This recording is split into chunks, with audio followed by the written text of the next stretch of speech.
Good afternoon. It is such a pleasure to be with you another time. My name is Doreen Arthurs, and we are the Portmore Seventh-day Baptist Church. We welcome you to the segment where we say, your testimony can be a blessing to someone else. For this afternoon, we have with us Sister Anne-Marie Greenland. Thank you for having me. Great. Sister Anne-Marie, we want to hear your testimony. So let me find out from you. Have you always been a member of the Seventh-day Baptist family? No, I actually grew up in a First-day Baptist church. I grew up in St. Mary, Maidenhall to be exact, and I used to attend the Wallingford Baptist Church, which is a stone's throw from Maidenhall. Okay. Now, the Maidenhall Seventh-day Baptist Church was just almost next door where I lived. And so I would visit with them whenever they have camp or vocational Bible school during the summer. Okay. So that is how I got introduced to Seventh-day Baptist. So you grew up in the cool hills of St. Mary, St. Catherine on the border, St. Mary, St. Catherine, thereabouts. St. Mary. Actually in St. Mary. Actually in St. Mary, yes. Great, very cool climate. Because Guys Hill, which I would say is the border, is probably about 2 miles away. Okay, very good, very good. I'm acquainted with the area. And Sister Anne, you said you grew up in the First-day Church. You visited because it was adjoining, almost adjoining where you live. Yes, I visited the Seventh-day Baptist Church. Very good. Sister Anne, how did you get from the cool hills of St. Mary to Portmore? Okay. Well, they say it's a long story, but I'll try to be as short as I can. Great. Right. I was born in Kingston, grew up in St. Mary, and then after high school, I worked for 1 year in Highgate. Right. So I came into Kingston after that stint at St. Mary High School, started working at the Ministry of Finance, and I spent 9 years there. While I was there, I got married, and so I continued. Well, actually, I had come into Portmore to be with my aunt, and after I got married, I moved back into Kingston. And then we left Kingston and came back to Portmore. Because now you're a married woman. Now I'm a married woman. Back. Yes. Okay. Came back into Portmore about 1986, and I've been in Portmore since that. Okay, so you have been here for a while, Yes. Sister Anne. Yes. But tell me, I know you said you grew up in the Baptist church. Yeah. When did you actually become a Christian? When did you give your life to the Lord? Well, I gave my heart to the Lord when I was a young adult. Okay. Yes. And what church were you in at that time? The First-day Baptist. Oh, the regular Baptist church. Yes, Good, yes. very good. Yes. And that would have been up in St. Mary. Yes. Okay, so you have been a Christian for a while. Yes. You became a Christian, came into Kingston, got married, living in Portmore now with your family since then, Yes. and you have been a Christian all that time. Yes. Tell me, Sister Anne, what was the walk like? Because you became a Christian at a young age. What was it like for you? Well, they say when you grow up in the country, you don't have as many distractions. And back then, we didn't have all the excitement we have these days with technology and all of these things. Yes. So church was your life. Okay. for the most part, because Yeah. I grew up with my grandmom and she was strict. So I never had the freedom to go up and about and have a lot of friends or that sort of thing. So when I gave my heart to the Lord, it was a little easier for me to stay focused. And so I think that that grounded me from then to stay the course. Plus, I had a conviction that I didn't want to start the journey with the Lord and fall by the wayside. Okay, Yes. okay. So that was my determination. And there were individuals who encouraged me. Actually, where my grandmother worked, she was the housekeeper for the deacon of the church. And he had an influence in me keeping the course or staying the course. Very good, very good. Yes. But I wouldn't say that I never had my challenges. Yeah? Just like any one of Yes, us, any there Christian. were times when you were up and there were times when you were down. Yeah. You know, but I was determined to continue with the Lord. Very And He has good. been faithful. Very good. Do you think your walk, you stayed the course because you were married? Did the marriage affect you in staying in the church, or did it keep you stumbling? Do you think your early marriage supported you in your Christian walk, or it could have been, or was it a distraction? I don't think it was a distraction because I knew from the outset that I meant to serve the Lord. Wonderful. And I established from day one when I met my husband that it's either the Lord or not. And I'm determined to serve God. So if He cannot accept me for who I am, then it won't work. You made up your I mind. made up my mind. I was determined to remain faithful to the Lord. And so I can say that God answers prayers. Yes, 'cause yes. I continue to ask Him to guide me, whether or not I should say yes when the question came. Yeah?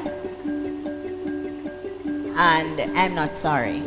That is very I'm not important sorry. because we know that many young people today, some are choosing Yes.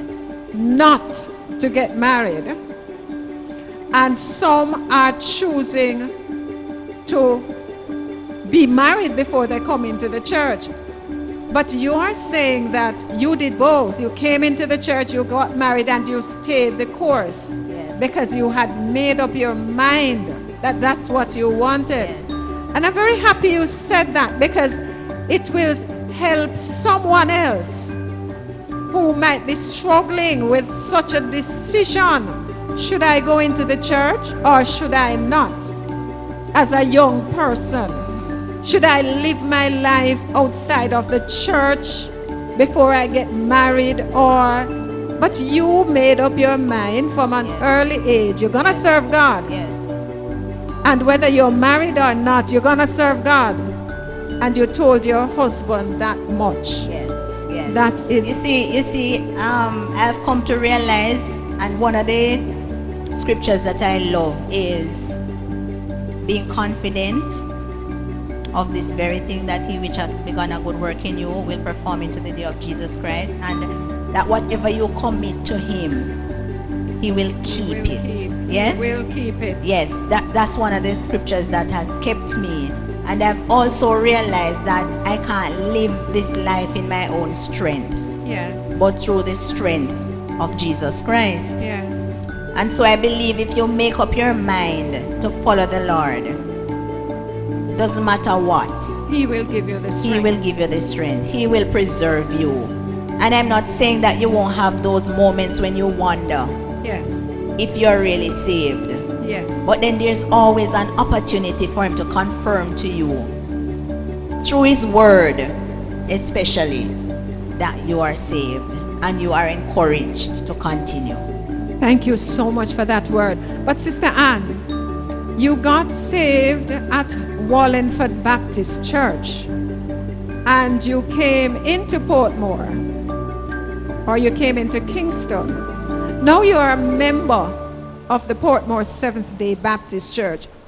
What brought you to the Portmore, or what brought you to the Seventh-day Baptist Church overall? All right.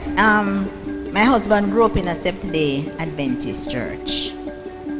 And having decided that we would get married, I used to visit the Kingston Seventh-day Baptist Church.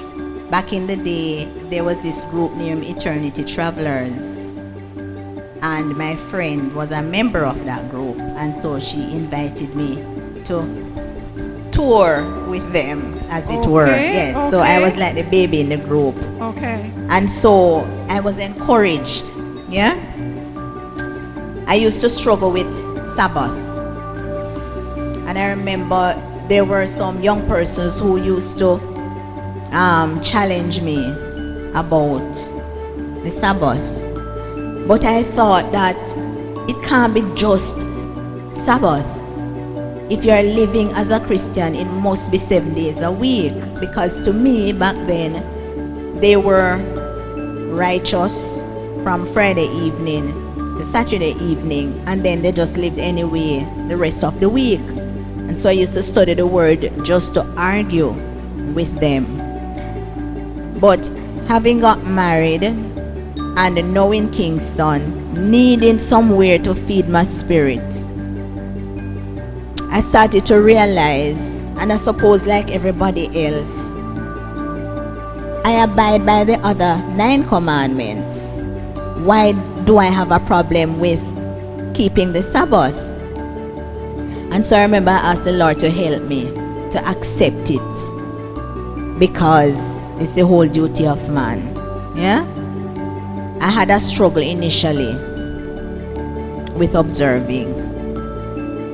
But eventually, because I had committed myself to the Lord, I said, Lord, I want to serve you in every respect.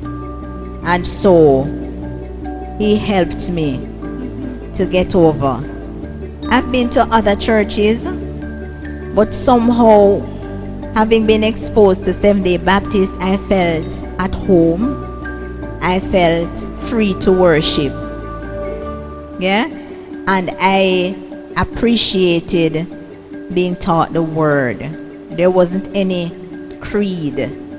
Yeah. There wasn't any doctrine per se. You know, it was based on the word of God. Yes. And I found it easy to comply. I like that, Sister Anne. I like that. You said you had committed yourself to God. And so you made sure to commit everything to Him. And I made note of the point you said. You kept the other 9 commandments. You made sure you adhered to them. So why should you neglect one? Because we do know many people do have that conflict where they are comfortable observing all others, but struggle with just one of the 10. But you made it a part of your commitment to God. And I'm sure someone who is listening and who is struggling in that way, because I know many people do struggle in that area, but they have heard it from you.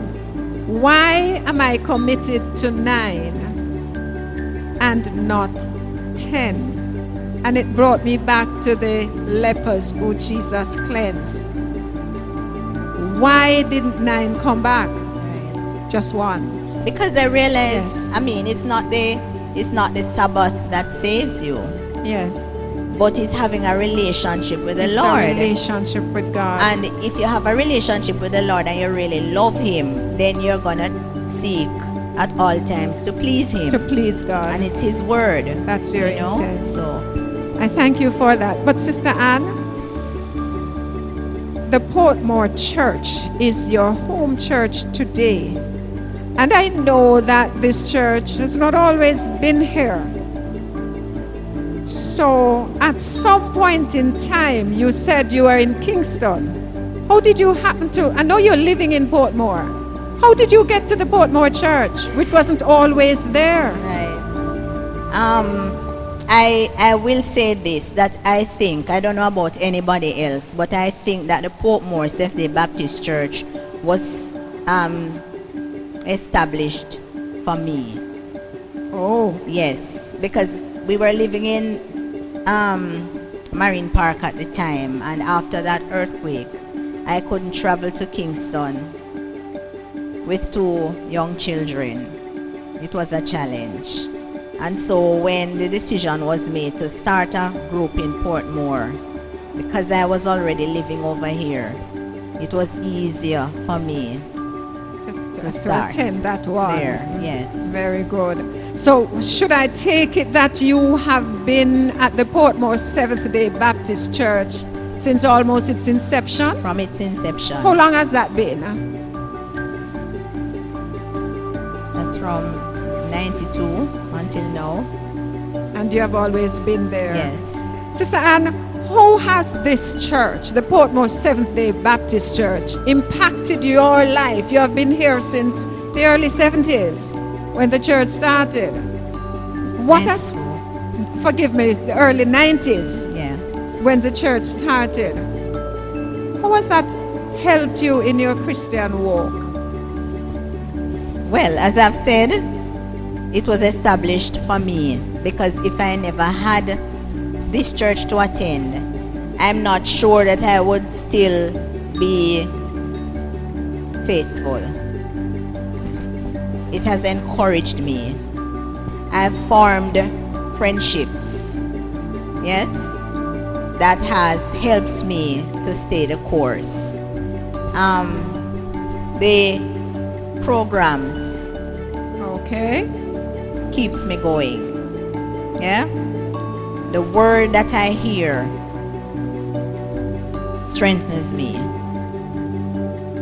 And oftentimes I wonder if I should go somewhere else, how I would feel in that new environment. Because this is home for me.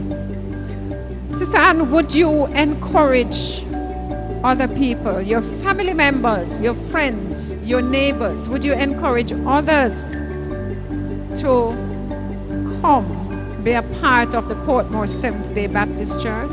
Why not? Why not? Because it's homely. The fellowship is good. And yes, we might have our little differences, but it doesn't prevent us from worshiping together. It doesn't prevent us from working together, because we understand that as individuals, you know, we are different. But I think that the kind of relationship that we have here is good. It teaches us how to cooperate. Yes, yes. Thank you so much, Sister Anne. Sister Anne, you have been here since the early 90s, you said. Do you hold any particular office in church? What's your role in the church today? All right. Well, today, now I'm clerk of the church. Oh, Yes, I'm part of the praise and worship team. I'm part of the core group of the Women's League. okay. But I've been young people's president. I've been an assistant clerk. Yeah. You are in service. And it has been rewarding being involved. You are in service. Yes, In the kingdom. I am. Very good. And I might say to those persons who are afraid of taking an office in church, that once you commit yourself to the Lord, once you offer yourself to be used by God, He will empower you. You might not be as outspoken or as involved as some people are, but in every little thing you do, you can So give glory. thank you so much, Sister Anne, for coming to talk to us today. We are indeed blessed with that testimony, and I'm sure others have heard it, and it will encourage someone to give their life to God and to be a part of the kingdom of God. So I want you to join us another time for another stirring testimony where we say your testimony can be a blessing to someone else. Good evening.